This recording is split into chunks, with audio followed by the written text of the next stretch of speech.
Hey, what's up? I have a book haul today.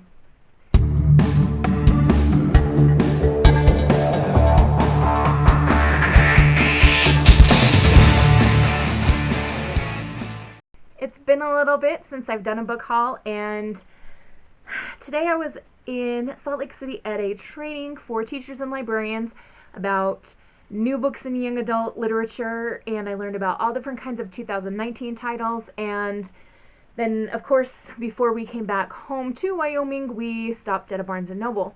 So I have a little haul for you today. I think I have 9 books to show you.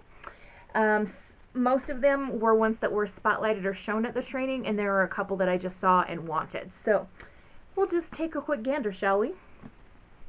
This one is Lalani and the Distant Sea, or Lalani of the Distant Sea, by Erin Entrada Kelly. She is a Newbery Award-winning author for her book Hello Universe.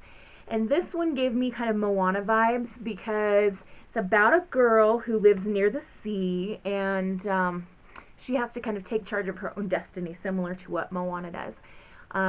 This one has a monster that can maybe grant wishes, but the monster blocks the way to the mountain, or maybe the mountain grants wishes or something. Anyway, Lalani's father was a sailor who was lost at sea. Her mother is very ill, and things are kind of miserable on their little island, so Lalani goes to the mountains to ask for a wish for rain, and she also is trying to find a way to help her mother, and she kind of turns to the sea and meets and encounters different creatures and spirits there. Next we have Arusha and the Song of Death, which is the sequel to Arusha and the End of Time by Roshani Chachki. I'm not going to spend a ton of time talking about that one. It is kind of mythology and magic based, and 4 kids kind of have to go on a quest together to recover a lost weapon because they've been accused of stealing it. And we have Internment, which was given in the training as in the sci-fi category, but I don't think it seems sci-fi. Maybe she put it there because it's more of a dystopian feel, and dystopian is a subgenre of sci-fi. Anyway, Internment is about a future where Muslims in the United States have been sent to internment camps. So our main character and her family have been sent to one, and through a friendly guard she's able to get out messages to her boyfriend, and she's trying to resist, as her hat says, and she's going to try to take down the leaders of the camp from the inside. Next, we have Jackpot by Nick Stone, which is the author of Dear Martin, which is a fabulous book. If you ever get a chance to pick up Dear Martin, I would highly recommend it. Jackpot is about this gal here. She works in a gas station, and she sells a couple of lottery tickets to a woman who buys the numbers that are the same as her birthday, and she goes, "Oh, that's my birthday." So the woman gives her one of the tickets very nicely, and her ticket doesn't win, but the other ticket that the woman bought wins like $100 million. And the ticket remains unclaimed, and so she thinks, maybe if I can track her down and let her know that she won, she'll cut me in on some of the money, because she's very poor, and she is thinking, hey, this could be a way to help myself and my family. This character, her name's Rico.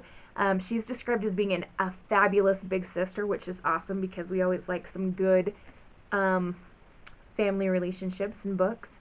This fella here is a guy that also saw the suspected purchaser of the lottery ticket, and so these two are going to try to find this person together. He is wealthy, and so he doesn't understand Rico's drive to find this person so desperately, but he does want to help, and these two maybe start to understand each other's points of view, one being quite poor and one being quite rich, and so on, and perhaps even build a friendship while they are hunting down this person. Then we have Strikezone by Mike Lupica.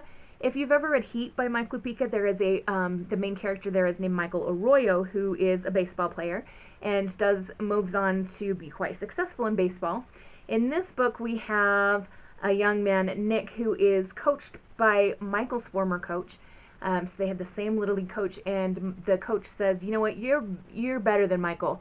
You could go really far in this. But Nick's parents are undocumented, and his little sister has a chronic illness that is causing their family a lot of stress. as well. So he really wants to focus on baseball, but he's got to focus on his family as well. And Michael Oreo from Heat does make an appearance in this book, which I'm excited for.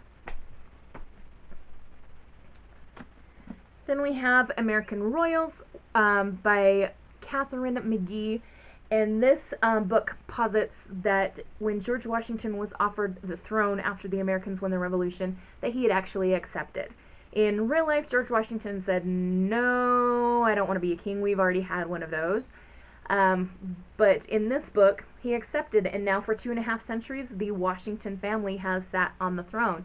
And so we have 3 characters. We have Beatrice, who is about to be the next Queen Regent, and she's not really feeling it. She's kind of tired of the job already. And then we have Princess Samantha, who's not really interested in anything except for the one boy she can't have.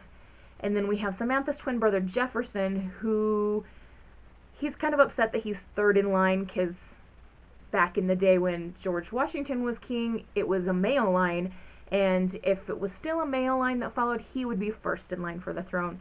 And there are 2 girls trying to win his heart.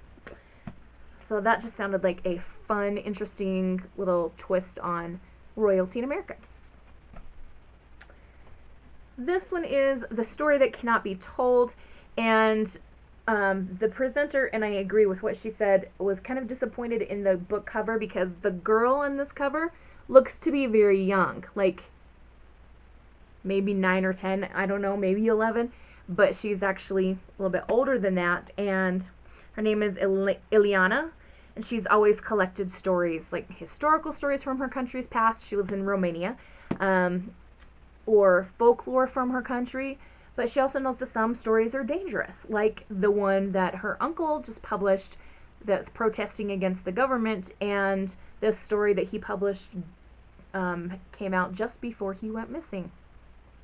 Ileana's parents fear that she's going to be in danger, so they send her away to live with her grandparents, but danger never really goes away. What's going to happen to her? I thought this one sounded really interesting. This one, and there was another one that was set in Lithuania that sounded really fantastic, but I couldn't find it at Barnes & Noble. In the 1800s, Russia tried to destroy Lithuanian culture by getting rid of their, like, banning all their books, getting rid of their music, etc. And for the life of me, I can't think of what the title of that book is, but I'll try to find it. If you're interested, let me know in the comments below and say, I need to know what that Lithuanian book is, and I'll find it for you. Anyway, that brings me to 2 more books. These ones were not featured in the training, but I just saw them there and thought, to heck with it. I'm getting them because I got a little bit of lucky money that I wasn't expecting, and so I just allowed myself to get a couple more books. This one is A Tale of Magic by Chris Colfer, and this is not part of the Land of Story series. It kind of looks like the same style as that because it's a Chris Colfer book, I guess. But this is about a girl named Bristol, and she goes to the library and discovers a secret section, and while she's there, she also discovers that she is a fairy who can perform magic. But in this southern kingdom, women are not allowed to read or perform magic, and so she is tried and convicted of her crimes and sent to a correctional facility. How will she survive there? Will she survive? Will she escape? Who knows what might happen? I do see a unicorn on the cover of this book, and I don't know if this is meant to be a large eagle like in The Hobbit, or if it's part of a magical creature that we can't see the rest of. Anyway, we're going to see some magic in there anyway because it's a Chris Colfer book and they're fantastic. Last one. I feel like I've said anyway about 30 times in this video already, so I apologize. But the last book is Sea Witch Rising, which is a continuation of Sea Witch by Sarah Henning. Sea Witch is a telling of the Sea Witch from The Little Mermaid, known in the Disney movies as Ursula. And in this book, I don't know how much I could tell you because it is a sequel, but Evie, she's kind of become the Sea Witch, and she's going to turn into who we know as Ursula. And she's made a deal with Alia, who has to make her prince fall in love with her in the human world or perish in just a few days, according to the deal she has made with the Sea Witch. Sound familiar? There's other stuff going on too, but I don't want to tell you everything because, again, this is a sequel. So there we go. It's quite pretty, isn't it?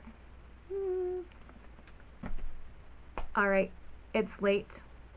We got home late because of snow, and then I spent a couple of hours making a PowerPoint to teach my kids about all the books I learned about. And now I really just want to climb into my bed and go to sleep. So I'm going to sign off. Have a wonderful and bookish day. Happy reading. Adios.